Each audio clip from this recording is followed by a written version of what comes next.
Sakabula is an Afrikaans word for the long-tailed widowbird. The males have evolved long, striking tail feathers, expressly for the purpose of finding a mate. However, the Sakabula isn't only a bird, it's also a monster of South African urban legend. An old wives' tale to scare children into behaving. Some were told the Sakabula is a monster, much like its namesake, one that ties up and hangs kids from their feet for misbehaving, much like the long-tailed widowbird catches its prey. Others were told it's a monster that lives under their bed with one striking feature. It has balls on its chin. It's sort of like this, I'm dying. That's quite funny. Shakabula, the game we're reviewing today, is all about the urban legend of the Sakabula. And yes, they're different. One doesn't age, the other doesn't. Don't worry about it. In the game, you've been trapped in your house by the Sakabula, and you must escape by unlocking various doors to free yourself, all while fighting reanimated household objects, among other things. There's a leaf, a piece of concrete, things like that. You do this by walking along various video tracks, which you can play in forward or reverse using the joystick on the controller. While walking along these tracks, you can scan to pick up items that will help you along your journey, and this is the main way that you interact with the world. Booting up the game, we're first greeted with a brief flash of the main menu, and then a blank screen with a prompt to press the A button. Personally, it didn't confuse me, but some folks on the community page for this game couldn't seem to figure out that this was a prompt. I don't really blame them. Simply adding press before the icon would have made it so much more obvious. Moving on causes a short-ish loading screen, even though we just saw the main menu, which I'm pointing out for reasons that may become apparent later. And then the menu reappears. For a game designed to be used only with a controller, yeah, forgot to mention that one, didn't I? No keyboard support here. It's great, I guess. Anyway, controls in menu are really not great. Only the left stick can be used to navigate between options, not the D-pad, which I would have greatly preferred. And especially in the options menu, most buttons selected effect is so subtle it's actually impossible to tell where your selection is. Yay. Oh, and opening any drop-down completely breaks the selection, meaning you have to close the menu and open it again to be able to navigate. Awesome. Unfortunately, the bugs don't really end there, but we'll get into that later. Speaking of the options menu, it's actually fairly robust, although missing any sort of audio control, which is a little irritating. It does do this weird thing where most values don't automatically populate with their actual value. It just says current instead. It's not a huge deal, just be sure when you're changing the overall quality setting, you make sure and check back on all of those values, because I didn't do that, and I may have recorded the entire game like that. Whoops. It's kind of my bad though, not really the game's fault. Pressing start, you go through a quick loading screen. One more loading screen. Okay. Oh, one more. 3 loading screens. Let's go. Yeah. During that last screen, your minimap actually pops up on screen. That's the wrong side on screen. And it looks like you're teleporting all over the maps. That's really fun. Something interesting to look at, I guess. Anyway, once you're finally in-game, there's a brief opening bit of dialogue that introduces the Sakabula, if you can actually read it through the intense text effects. Yeah, I don't know who decided red text moving violently on a black background was a good idea, but yay! And you're off to the races. Did I say off to the races? I meant the tutorial, of course. The tutorial is actually fairly comprehensive, covering how to pick up items, interact with the world, navigate the game, and how to fight enemies. It's actually fairly decent, surprisingly. Unfortunately, some serious bugs during the tutorial prevent it from actually being any good. Whoops. On 2 of the 3 times that I played the tutorial, don't ask me why it's that many, you'll find out in a little bit. I was unable to move for a solid couple minutes after the controls were explained, which led to lots of confusion during the playthrough. Actually ended up playing it, okay, that's not quite right. I ended up using the controls entirely wrong for most of my first playthrough. Because of that, yeah, I was, basically the controls are you push the stick forward to go forward and backward to go backward. I couldn't figure it out, and I ended up pushing right and left instead. I don't know. Anyway, the second time I went through the tutorial, in the battle section, I got stuck on a blank screen, which required a full game restart, and is the reason I played the tutorial 3 times. Yippee! Unfortunately, bugs don't really get better in the main game. Visuals for navigating between areas often appear in incorrect locations, which means you press the wrong button to go somewhere and it just doesn't go anywhere. Yay. Food can't be eaten from the menu, even though there's a button for it. And the first boss, yeah, we'll talk about that one later. Gives me the shudders just thinking about him. Yay! Ah! Anyway, escaping the tutorial, you start in the kitchen, where you'll find the house security gate key almost immediately. I guess now would be a good time to say that basically all of the gameplay in this game, aside from battles, is collecting keys to open doors, to collect more keys, to open more doors, and that doesn't involve the volcano. Highly exciting, I know. There's a fire truck outside. The first time I played it, the visuals and mystery of the story really captured me. Had a really nice atmosphere, but subsequent playthroughs, it was quite dry. Oh, they're coming down the street. Cool. And the main reason my second playthrough was not a pleasant experience was the battle system. The only other element of gameplay. How unfortunate. Functionally, it works like a combination of Undertale, sort of, and Zelda 2, kind of. Basically, walking around has a chance to start a random encounter, or maybe Pokemon, I guess. And then once that encounter starts, you can choose to fight, run, or use a healing item. Fighting causes a QTE that, if you succeed, grants you boosted damage against the enemy. And then you're thrown into an arena where you have to both shoot at the enemy and a police car, and dodge its bullet hell-like stream of orb thingies. After your turn, the enemy has a turn where you get another QTE, this time to cause reduced damage to you, and then you're back in the arena. Choosing to use an item lets you heal, obviously. And then it's your enemy's turn. Running causes a different QTE, and if you succeed, you escape, and if not, it's the enemy's turn. Starting off, this is fine. It's not the deepest thing ever, but I do like the idea of those quick QTEs and dealing extra damage and then reduced damage to yourself. It's kind of fun, before the battles. It's neat. I've never been very good at QTEs. I'm really bad, actually. So when I actually did the QTE, I was kind of excited, and most of the time I failed. It was clearly my own fault. The actual fight is, just the usual bullet hell deal, so it's fine. There's actually a bug where if you're holding down the fire button when the battle ends, you never have to hold it down again, as long as you don't press it. And I use that for most of the time. It was pretty convenient, actually. Using one stick is far easier than two. The hitbox of your character feels a bit off. Sometimes I felt like I should have been dodging bullets, but I kept getting hit. Doesn't help that some of the attacks are not possible to dodge, or at least extremely difficult. I actually found out pretty deep into the second playthrough that moving during attacks makes them more difficult to dodge. That's cool. Anyway, my biggest annoyance actually comes with the system for running away and the end of battles if you choose to fight. During battles, there are basically piles of feathers in the arena that you can pick up. Generally, I found it not very worth it to try and get most of these, as they can be really close to the enemy you're fighting. Thing is, after every battle, it tells you, not even every battle, every time you're in the arena, it tells you how many feathers you got, even if you got freaking none, okay?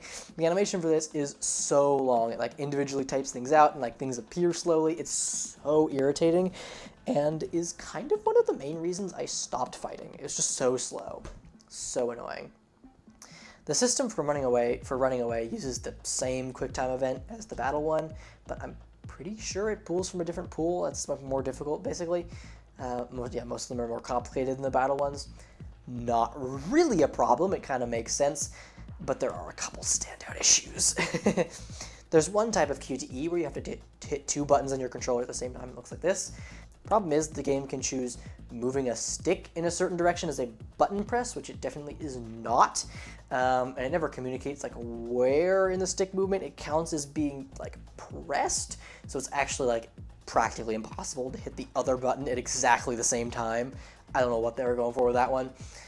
There's also another QTE, looks like this guy, and you'd think the goal is to just like move the stick to point at the box, but it doesn't. If you do, it like creates these red things and then fails every time. I have no clue how to do this one, never figured it out. That's awesome. Anyway, once you run away, it's kind of the end of that. You don't have to worry about it anymore. Is what I would say if you couldn't literally get in another battle immediately. There is no cooldown whatsoever. I have footage of it happening. Watch this. It's funny.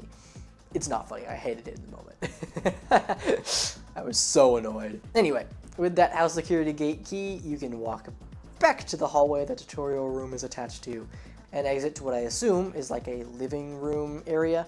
I should mention at this point, most of the items in the game can't actually be picked up until you have some form of upgrade, which is the, I assume, Metroidvania mechanic of this game. That's kind of all there is. There's not like a nice map to fill in as you progress or anything. It's very sad, I know. Depressing. In the living room, you'll find the key to the backyard, as well as a bunch of feathers and some food items. I was never able to figure out what feathers are actually for, so that's cool. I just assumed there's some kind of currency, but there was no shop that I could find. At least it's not implemented in the game yet. This is early access, so it could be coming. I don't know. Since they're the only reward you get from battles, I ended up basically running from every battle in my second playthrough and just assumed the feathers I picked up would be enough if I happened to cross a shop, which I didn't, so I never used them, so I guess I was glad I ran from every battle or something. Well, I wasn't, but we'll find out why later. Anyway, the backyard is a very large area that involves lots of wandering. It's kind of irritating. I hate it. Upon exiting, though, you'll get your first story sequence, which is really cool.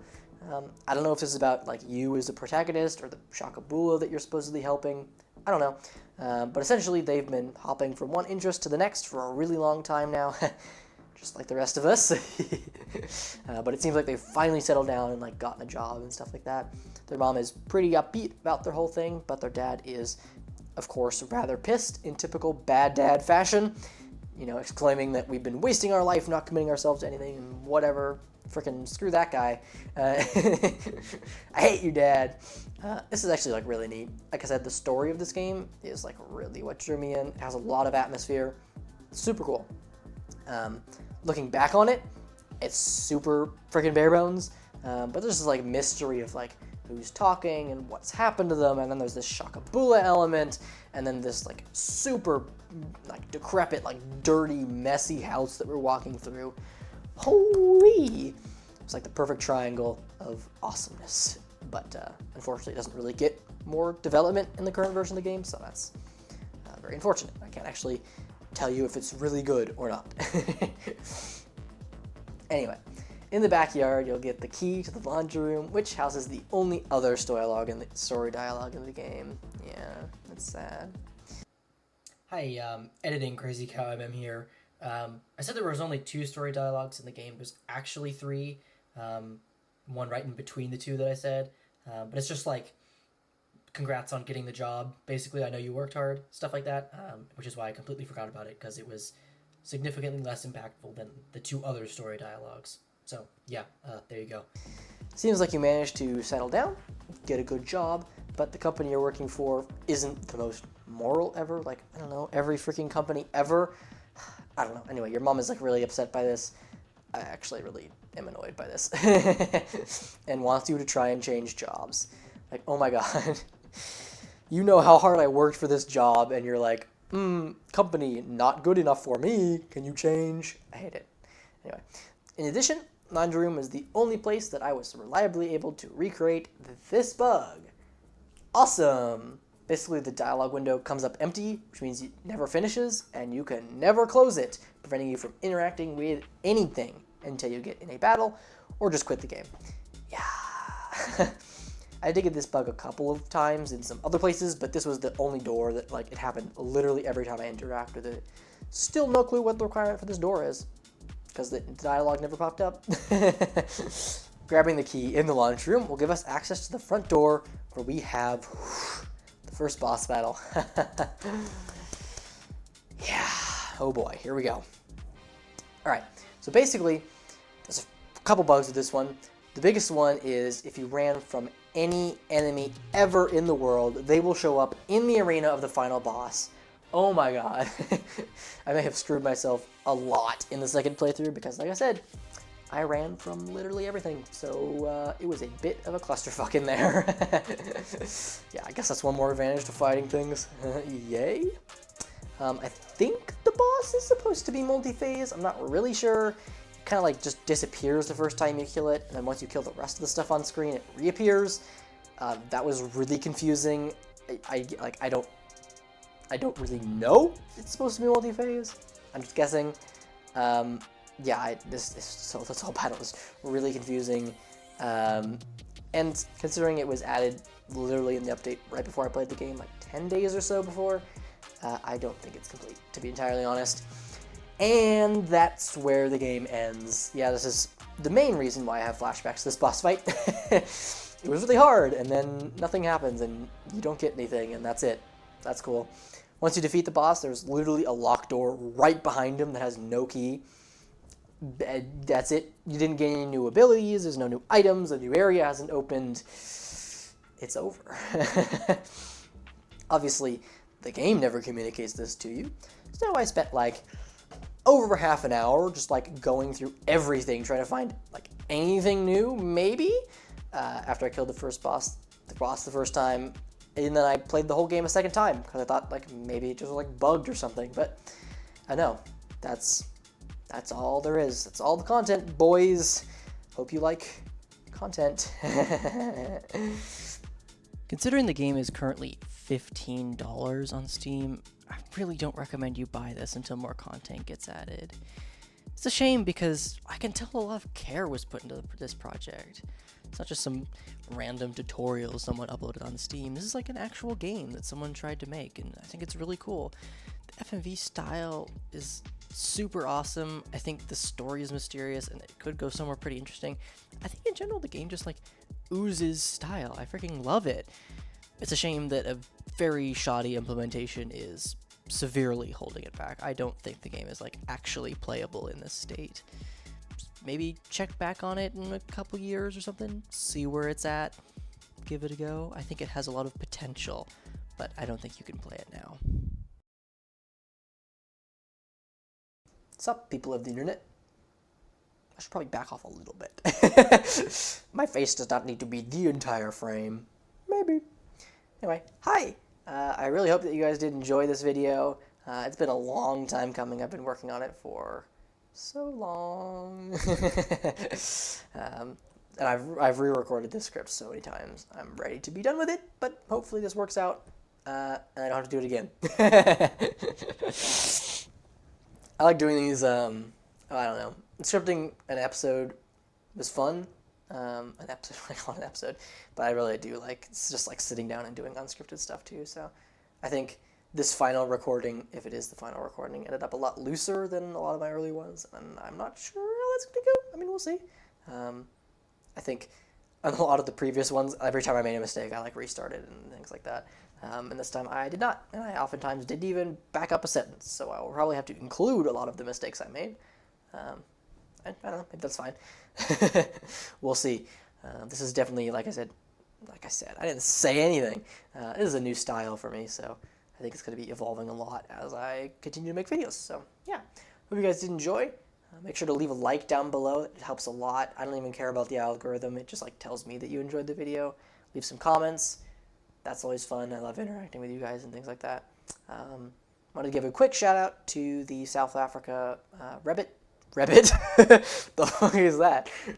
Reddit. They provided basically all of the information on the Sakabula. There were some interesting threads on like old creepy stories and stuff like that, and that's where I found most of it.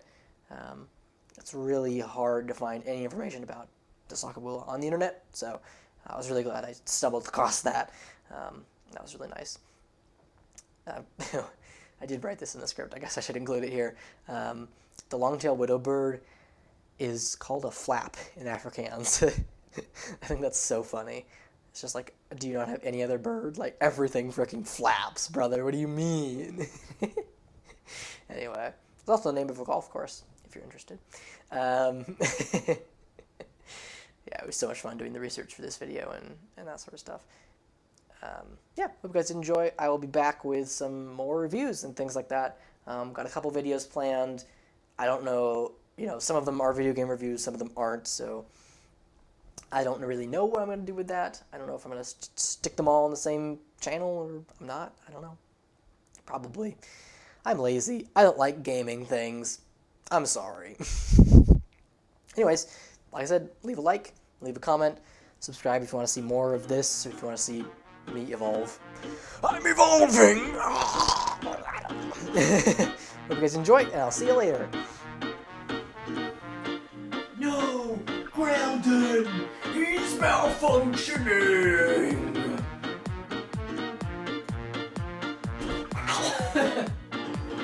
Hello, everyone. Hello, everyone. Hello. The Sakabula is the okay. Just scrap that. Hello, everyone. This is CrazyCowMM here. What is this? Why am I saluting? Let's not do that.